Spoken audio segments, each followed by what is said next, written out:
Hi everyone. तर आज आपण बनवणार आहोत झटपट मटण रस्सा. यासाठी आपल्याला अर्धा किलो मटण लागणार आहे. सगळ्यात आधी कुकरमध्ये बारीक चिरलेला कांदा छान तेलामध्ये परतवून घ्यायचा. नंतर त्यामध्ये बारीक चिरलेली पालक टाकायची. पालकामुळे आपल्याला मटणातलं प्रोटीन चांगल्या प्रकारे मिळतं. नंतर यामध्ये अर्धा चमचा हळद टाकायची आणि छान परतवून घ्यायची. त्यानंतर आपण यामध्ये स्वच्छ धुतलेलं मटण टाकायचं. चवीनुसार मीठ टाकून मटण चांगलं परतवून घ्यायचं. आता भाजीमध्ये थोडं पाणी घालून मटणाच्या 6 ते 7 शिट्ट्या काढून घ्यायच्या, म्हणजे आपलं मटण छान शिजेल. मसाल्याच्या वाटणासाठी आपल्याला लागणार आहेत कांदा, टमाटा, लसूण, अद्रक, पुदिना आणि कोथिंबीर.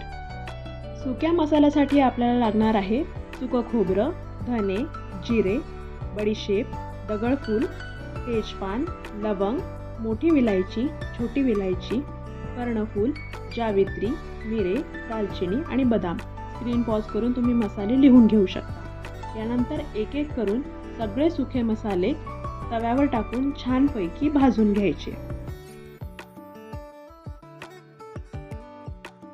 आता भाजलेल्या सगळ्या सुक्या मसाल्याची मिक्सरमधून छान अशी बारीक पावडर काढून घ्यायची.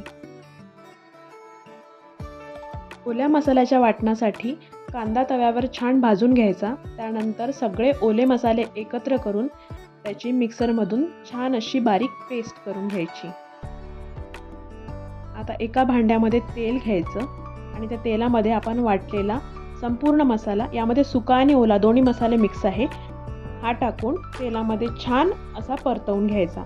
त्यानंतर यामध्ये तिखट चवीनुसार, थोडी हळद, त्यानंतर थोडीशी कसुरी मेथी टाकून आणि थोडं अगदी पाणी टाकून तेल सुटेपर्यंत मसाला छानपैकी परतवून घ्यायचा.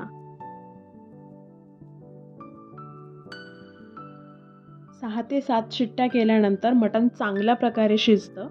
आता हे मटण आपण आपल्या मस्तपैकी परतवून घेतलेल्या मसाल्यामध्ये टाकून घेऊयात.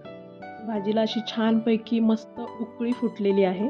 त्यानंतर यामध्ये चवीपुरतं अगदी थोडं मीठ टाकायचं, कारण मटण शिजताना सुद्धा आपण यामध्ये मीठ टाकलेलं आहे. तर अशा प्रकारे आपली ही मस्तपैकी तर्रीदार, सोपी आणि झटपट होणारी मटणाची भाजी रेडी आहे. आता मस्त गरमागरम भाकरी बरोबर रविवार स्पेशल मटण रस्सा एन्जॉय करा.